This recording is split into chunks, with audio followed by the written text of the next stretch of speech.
saya dengan 1.300 relawan yang saya bawa dari tanah Jawa, Kalimantan dan Sulawesi, berangkat ke Aceh, duduk tinggal di Aceh 2 bulan lebih untuk mengutip mayat-mayat yang berserakan di mana-mana tempat. 2 bulan kami di sana. Dari NGO kami saja kami berhasil mengevakuasi, mengangkat, mengurus, mensolatkan, menguburkan jenazah-jenazah yang kami kutip tidak kurang dari 40.000 mayat. Sementara yang dikumpulkan oleh tentara, yang dikumpulkan oleh polis, yang dikumpulkan oleh NGO lain, semuanya digabung, dihitung total yang sudah diurus, yang sudah dikutip, diangkut dan dikuburkan tidak kurang dari 130.000 mayat. Sementara yang hilang tidak kurang dari 150.000 orang. Itu yang hilang, entah kemana. Dan 200.000 lebih itu menjadi korban luka, cacat, ada yang dirawat di rumah sakit sampai saat ini karena menghirup lumpur, sampai lumpur itu ada di paru-parunya, harus dioperasi dan seterusnya dan seterusnya. Belum lagi terhitung ribuan anak-anak yang menjadi yatim piatu. Jadi lebih dari 500.000 yang menjadi mangsa korban daripada gelombang tsunami yang terjadi di Aceh. Nah, selama 2 bulan di sana, saya dan kawan-kawan, para ustadz, para tuan-tuan guru, bukan hanya mengutip mayat, bukan hanya memberikan bantuan kepada para pengungsi, tapi kita juga mencoba berdialog, berdiskusi, berbagi cerita dengan tuan-tuan guru yang ada di sana, dengan ulama-ulama Aceh, dengan tuan-tuan guru Aceh, tengku-tengku di Aceh. Kita mau dengar langsung dari mereka, ada apa dengan Aceh sehingga bencana bisa terjadi. Kesimpulannya kami mendapatkan jawaban, ternyata benar, di Aceh telah terjadi berbagai macam kezaliman.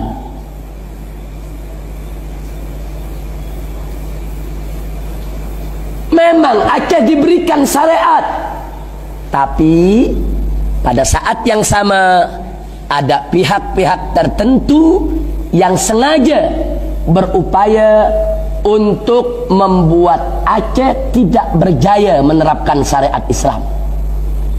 Jadi mereka berupaya bagaimana supaya syariat Islam tidak berjaya di Aceh. Mereka tidak suka Aceh memakai syariat Islam. Kenapa?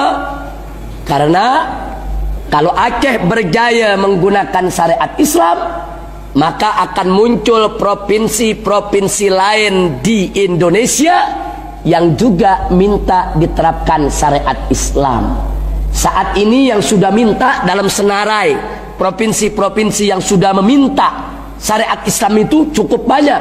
Sulawesi Selatan, Kalimantan Timur, Kalimantan Selatan, Kepulauan Riau, Madura, Provinsi Banten, Jawa Barat. Luar biasa banyak daerah yang minta penerapan syariat Islam. Jadi Aceh itu pilot project, itu percontohan, akan dijadikan suri tauladan. Kalau Aceh berhasil, semua wilayah ini akan minta syariat Islam. Tapi sebaliknya kalau Aceh gagal, maka daerah-daerah tadi akan susah, akan sulit, akan berat, tidak mudah untuk minta syariat Islam dari pemerintah yang ada di Jakarta. Masya Allah, ini pertaruhan. Nah, maka itu ada pihak-pihak yang tidak suka berupaya syariat Islam tidak boleh berjaya di Aceh. Bagaimana caranya? Yang pertama, mereka ciptakan konflik di Aceh. Mereka adu domba. Mereka buat bergaduh antara TNI dan GAM untuk saling tembak, saling bunuh. Padahal keduanya sama-sama orang Islam, saudara. Yang jadi korban rakyat biasa. TNI punya senjata, GAM juga punya senjata. Mereka bisa baku hantam, saling tembak. tapi rakyat tidak punya senjata. Rakyat nggak punya, mereka cuma jadi korban. Nanti kalau rakyat ada yang berkeras sedikit, mereka dituduh konflik diciptakan. Nah, begitu di Aceh terjadi konflik, peperangan, keributan, tidak aman, maka syariat Islam tidak bisa dijalankan, ya ikhwan, sampai saat ini. Yang kedua, ada orang-orang dari luar Aceh, mereka bawa, maaf, perempuan-perempuan penghibur, perempuan-perempuan pelacur dari luar Aceh, dibawa ke Aceh, dibuka tempat-tempat pelacuran untuk merusak penerapan syariat Islam di Aceh. Tidak sampai di situ, mereka buka kedai-kedai minuman keras, mereka buat bermabuk-mabukan, mereka buka tempat-tempat perjudian. Ini yang terjadi di Aceh. Yang ketiga, ulama Aceh tidak diam, mereka protes. Tapi dalam 20 tahun terakhir ini apa yang terjadi? Ulama-ulama yang keras, ulama-ulama yang dengan tegas memprotes, pagi bicara tegas, malam sudah diculik orang. Besok atau lusa mayatnya sudah ditemukan di pinggiran sungai. Apa yang bunuh? Wallahu a'lam, hanya Allah yang tahu. Kita tidak bisa menuduh karena kita tidak punya bukti. Apakah TNI yang membunuh? Apakah GAM? Atau ada pihak lain ketiga yang sengaja membunuh untuk mengadu domba? Wallahu a'lam, hanya Allah yang tahu. Saya tidak berhak bicara dalam masalah yang saya tidak tahu. Tapi yang jelas, kalau ulama diculik, dibunuh, ini bukan persoalan kecil, ini persoalan serius, ini persoalan besar. Kalau satu dua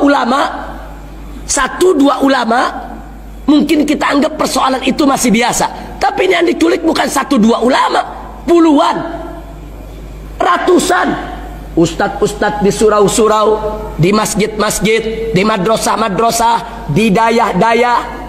Orang Aceh sebut dayah, kalau bahasa Indonesianya pondok pesantren. Di mana-mana terjadi seperti itu. Nah, ini yang ketiga terjadi. Akhirnya apa? Begitu ulama diculik, dibunuh, akhirnya ulama yang masih tersisa mereka tutup mulut, tak berani bicara, tak berani berucap kata, umat pun diam. Begitu semua sudah senyap diam, maksiat makin merajalela di Aceh tanpa ada yang menegakkan amar ma'ruf nahi munkar.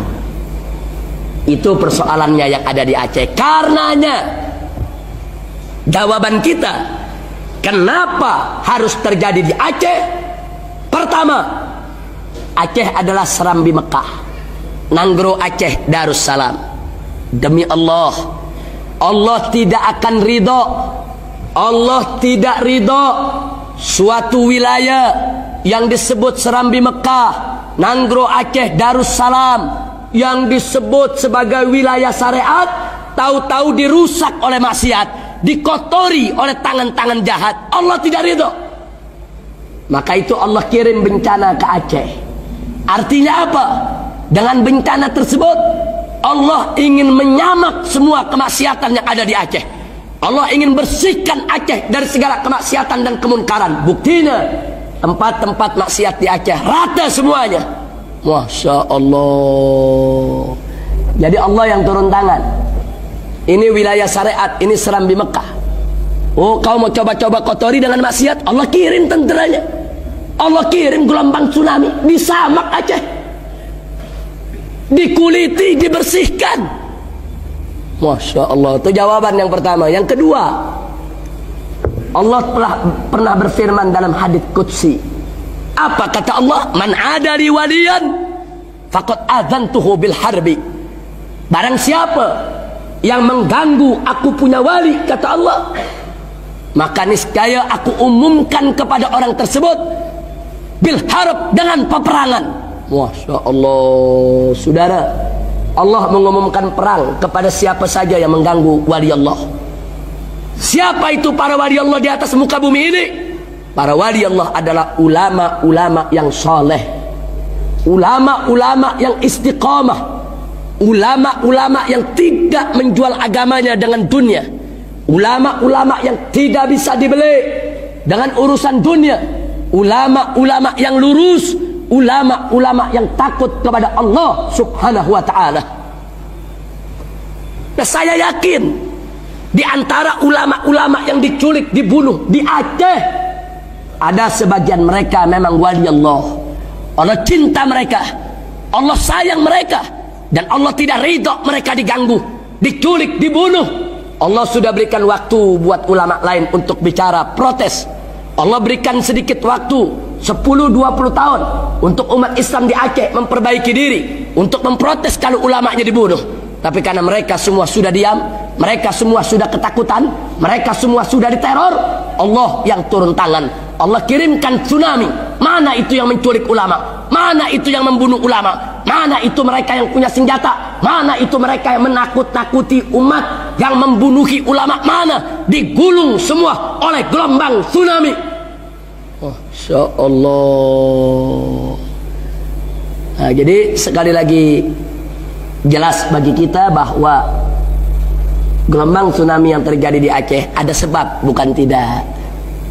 Nah, karena itu saya dan kawan-kawan yang kebetulan tinggal di Jakarta, kami sudah kirimkan message pesan kepada presiden kami yang kami cintai, yang kami hormati. Kami sudah ceritakan ini semua. Kami minta kepada Bapak Presiden kami untuk segera memperbaiki situasi di Aceh. Dalam arti kata, jangan hanya cuma membangunnya saja. Datang dari luar membantu bangun Aceh, buat jalan, bikin sekolah, tidak cukup. Akan tetapi yang harus diperbaiki adalah Aceh harus tetap menjadi serambi Mekah, dan Aceh harus tetap diberikan kesempatan menjalankan syariat Islam. Dan ini sudah direspon oleh Bapak Presiden, dan beliau sudah memberikan pernyataan Aceh harus tetap menjadi serambi Mekah. Dan beliau berjanji untuk menyelesaikan Aceh secara baik. Tinggal bagaimana nanti kami selanjutnya lebih mendorong lagi agar seluruh ulama di Indonesia memperhatikan Aceh. Tidak boleh lagi ada ulama Aceh yang diculik atau dibunuh oleh siapapun. Kita tidak peduli apakah TNI, apakah itu GAM, apakah itu pihak lain. Tidak boleh dibiarkan mereka untuk mengganggu ulama kaum muslimin. Nah, ini kewajiban kita bersama. Karena kalau ini tidak di stop dari sekarang, saya yakin bencana akan terulang lagi di mana tempat. Nah, maka itu yang pertama, dalam kesempatan ini tanamkan dulu keyakinan dalam diri kita bahwa Allah Maha Adil. Allah begitu indah dan baik perbuatannya. Allah tidak jahat, Allah tidak zalim. Mustahil Allah mengirimkan bencana ke satu tempat tanpa ada sebab-sebabnya yang membuat Allah mengirim bencana tersebut, saudara. Nah, baiklah, setelah panjang lebar saya sampaikan sedemikian rupa, kemudian sekarang muncul pertanyaan, lalu kenapa harus Aceh? Ada apa dengan Aceh? Aceh kan serambi Mekah, Aceh kan Nanggro Aceh Darussalam.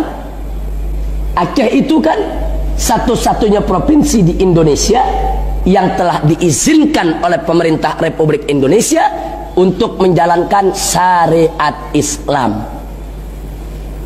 Disetujui oleh presiden, oleh parlemen, setuju Aceh menerapkan syariat Islam. Aceh penduduknya 100% kaum muslimin. Kenapa bencana harus terjadi di Aceh? Nah, untuk menjawab ini, ingat, pertama, tanamkan dulu husnudzon kepada Allah. Jangan kita suudzon kepada Allah. Nanti kalau kita suudzon kepada Allah bisa merusak akidah. Yakinlah bahwa Allah tidak akan kirim bencana ke Aceh kalau tidak ada apa-apa di Aceh. Pasti ada sesuatu, ya ikhwan. Nah, karena itu saya dengan 1.300 relawan yang saya bawa dari tanah Jawa, Kalimantan dan Sulawesi, berangkat ke Aceh, duduk tinggal di Aceh 2 bulan lebih, untuk mengutip mayat-mayat yang berserakan di mana-mana tempat. 2 bulan kami di sana, dari NGO kami saja kami berhasil mengevakuasi, mengangkat, mengurus, mensolatkan, menguburkan jenazah-jenazah yang kami kutip tidak kurang dari 40.000 mayat. Sementara yang dikumpulkan oleh tentara, yang dikumpulkan oleh polis, yang dikumpulkan oleh NGO lain, semuanya digabung, dihitung total yang sudah diurus, yang sudah dikutip, diangkut dan dikuburkan tidak kurang dari 130.000 mayat. Sementara yang hilang tidak kurang dari 150.000 orang.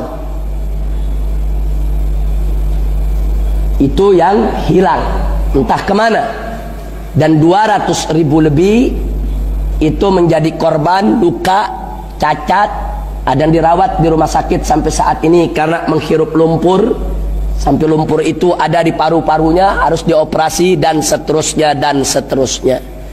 Belum lagi terhitung ribuan anak-anak yang menjadi yatim piatu. Jadi lebih dari 500.000 yang menjadi mangsa korban daripada gelombang tsunami yang terjadi di Aceh. Nah, selama 2 bulan di sana, saya dan kawan-kawan, para ustadz, para tuan-tuan guru, bukan hanya mengutip mayat, bukan hanya memberikan bantuan kepada para pengungsi, tapi kita juga mencoba berdialog, berdiskusi, berbagi cerita dengan tuan-tuan guru yang ada di sana, dengan ulama-ulama Aceh, dengan tuan-tuan guru Aceh, tengku-tengku di Aceh. Kita mau dengar langsung dari mereka, ada apa dengan Aceh sehingga bencana bisa terjadi. Kesimpulannya kami mendapatkan jawaban, ternyata benar, di Aceh telah terjadi berbagai macam kezaliman.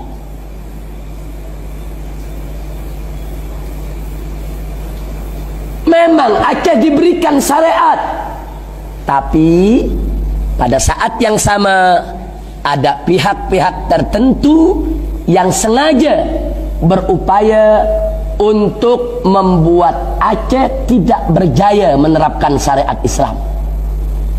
Jadi mereka berupaya bagaimana supaya syariat Islam tidak berjaya di Aceh. Mereka tidak suka Aceh memakai syariat Islam. Kenapa? Karena kalau Aceh berjaya menggunakan syariat Islam, maka akan muncul provinsi-provinsi lain di Indonesia yang juga minta diterapkan syariat Islam. Saat ini yang sudah minta dalam senarai provinsi-provinsi yang sudah meminta syariat Islam itu cukup banyak. Sulawesi Selatan, Kalimantan Timur, Kalimantan Selatan, Kepulauan Riau, Madura, Provinsi Banten, Jawa Barat. Luar biasa banyak daerah yang minta penerapan syariat Islam. Jadi Aceh itu pilot project, itu percontohan, akan dijadikan suri tauladan. Kalau Aceh berhasil, semua wilayah ini akan minta syariat Islam. Tapi sebaliknya kalau Aceh gagal, maka daerah-daerah tadi akan susah, akan sulit, akan berat, tidak mudah untuk minta syariat Islam dari pemerintah yang ada di Jakarta. Masya Allah, ini pertaruhan. Nah, maka itu ada pihak-pihak yang tidak suka berupaya syariat Islam tidak boleh berjaya di Aceh. Bagaimana caranya? Yang pertama, mereka ciptakan konflik di Aceh. Mereka adu domba. Mereka buat bergaduh antara TNI dan GAM untuk saling tembak, saling bunuh. Padahal keduanya sama-sama orang Islam, saudara. Yang jadi korban rakyat biasa. TNI punya senjata, GAM juga punya senjata. Mereka bisa baku hantam, saling tembak. Tapi rakyat tidak punya senjata. Rakyat nggak punya, mereka cuma jadi korban. Nanti kalau rakyat ada yang berkeras sedikit, mereka dituduh konflik diciptakan. Nah, begitu di Aceh terjadi konflik, peperangan, keributan, tidak aman, maka syariat Islam tidak bisa dijalankan ya ikhwan sampai saat ini. Yang kedua, ada orang-orang dari luar Aceh, mereka bawa, maaf, perempuan-perempuan penghibur, perempuan-perempuan pelacur dari luar Aceh, dibawa ke Aceh, dibuka tempat-tempat pelacuran untuk merusak penerapan syariat Islam di Aceh. Tidak sampai di situ, mereka buka kedai-kedai minuman keras, mereka buat bermabuk-mabukan, mereka buka tempat-tempat perjudian. Ini yang terjadi di Aceh. Yang ketiga, ulama Aceh tidak diam, mereka protes. Tapi dalam 20 tahun terakhir ini apa yang terjadi? Ulama-ulama yang keras, ulama-ulama yang dengan tegas memprotes, pagi bicara tegas, malam sudah diculik orang. Besok atau lusa mayatnya sudah ditemukan di pinggiran sungai. Apa yang bunuh? Wallahu a'lam, hanya Allah yang tahu. Kita tidak bisa menuduh karena kita tidak punya bukti. Apakah TNI yang membunuh? Apakah GAM? Atau ada pihak lain ketiga yang sengaja membunuh untuk mengadu domba? Wallahu a'lam, hanya Allah yang tahu. Saya tidak berhak bicara dalam masalah yang saya tidak tahu. Tapi yang jelas, kalau ulama diculik, dibunuh, ini bukan persoalan kecil, ini persoalan serius, ini persoalan besar. Kalau satu dua ulama mungkin kita anggap persoalan itu masih biasa, tapi ini yang diculik bukan satu dua ulama, puluhan, ratusan ustadz-ustadz di surau-surau, di masjid-masjid, di madrasah-madrasah, di dayah-dayah. Orang Aceh sebut dayah, kalau bahasa Indonesianya pondok pesantren. Di mana-mana terjadi seperti itu. Nah, ini yang ketiga terjadi. Akhirnya apa? Begitu ulama diculik, dibunuh, akhirnya ulama yang masih tersisa mereka tutup mulut, tak berani bicara, tak berani berucap kata, umat pun diam. Begitu semua sudah senyap diam, maksiat makin merajalela di Aceh tanpa ada yang menegakkan amar ma'ruf nahi munkar. Itu persoalannya yang ada di Aceh. Karenanya jawaban kita kenapa harus terjadi di Aceh? Pertama, Aceh adalah Serambi Mekah, Nanggro Aceh Darussalam. Demi Allah, Allah tidak akan ridho, Allah tidak ridho suatu wilayah yang disebut Serambi Mekah, Nanggro Aceh Darussalam, yang disebut sebagai wilayah syariat, tahu-tahu dirusak oleh maksiat, dikotori oleh tangan-tangan jahat. Allah tidak ridho. Maka itu Allah kirim bencana ke Aceh. Artinya apa? Dengan bencana tersebut Allah ingin menyamak semua kemaksiatan yang ada di Aceh. Allah ingin bersihkan Aceh dari segala kemaksiatan dan kemunkaran. Buktinya tempat-tempat maksiat di Aceh rata semuanya. Masya Allah. Jadi Allah yang turun tangan. Ini wilayah syariat, ini Serambi Mekah. Oh, kau mau coba-coba kotori dengan maksiat, Allah kirim tenteranya, Allah kirim gelombang tsunami, disamak Aceh, dikuliti, dibersihkan. Masya Allah. Itu jawaban yang pertama. Yang kedua, Allah pernah berfirman dalam hadits qudsi. Apa kata Allah? Man adali waliyan faqad adzantuhu bil harbi. Barang siapa yang mengganggu aku punya wali, kata Allah, maka niscaya aku umumkan kepada orang tersebut bil harb, dengan peperangan. Masya Allah. Saudara, Allah mengumumkan perang kepada siapa saja yang mengganggu wali Allah. Siapa itu para wali Allah di atas muka bumi ini? Para wali Allah adalah ulama-ulama yang soleh, ulama-ulama yang istiqamah, ulama-ulama yang tidak menjual agamanya dengan dunia, ulama-ulama yang tidak bisa dibeli dengan urusan dunia, ulama-ulama yang lurus, ulama-ulama yang takut kepada Allah subhanahu wa ta'ala. Nah, saya yakin Di antara ulama-ulama yang diculik, dibunuh di Aceh, ada sebagian mereka memang wali Allah. Allah cinta mereka, Allah sayang mereka, dan Allah tidak ridho mereka diganggu, diculik, dibunuh. Allah sudah berikan waktu buat ulama lain untuk bicara, protes. Allah berikan sedikit waktu, 10-20 tahun, untuk umat Islam di Aceh memperbaiki diri, untuk memprotes kalau ulamanya dibunuh. Tapi karena mereka semua sudah diam, mereka semua sudah ketakutan, mereka semua sudah diteror, Allah yang turun tangan. Allah kirimkan tsunami. Mana itu yang menculik ulama? Mana itu yang membunuh ulama? Mana itu mereka yang punya senjata? Mana itu mereka yang menakut-nakuti umat, yang membunuhi ulama? Mana? Digulung semua oleh gelombang tsunami. Masya Allah. Nah, jadi sekali lagi jelas bagi kita bahwa gelombang tsunami yang terjadi di Aceh ada sebab, bukan tidak. Nah, karena itu saya dan kawan-kawan yang kebetulan tinggal di Jakarta, kami sudah kirimkan message pesan kepada presiden kami yang kami cintai, yang kami hormati. Kami sudah ceritakan ini semua.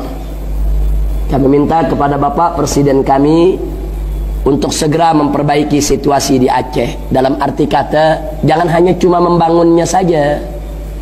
Datang dari luar membantu bangun Aceh, buat jalan, bikin sekolah, tidak cukup. Akan tetapi yang harus diperbaiki adalah Aceh harus tetap menjadi serambi Mekah, dan Aceh harus tetap diberikan kesempatan menjalankan syariat Islam. Dan ini sudah direspon oleh Bapak Presiden, dan beliau sudah memberikan pernyataan Aceh harus tetap menjadi serambi Mekah, dan beliau berjanji untuk menyelesaikan Aceh secara baik. Tinggal bagaimana nanti kami selanjutnya lebih mendorong lagi agar seluruh ulama di Indonesia memperhatikan Aceh.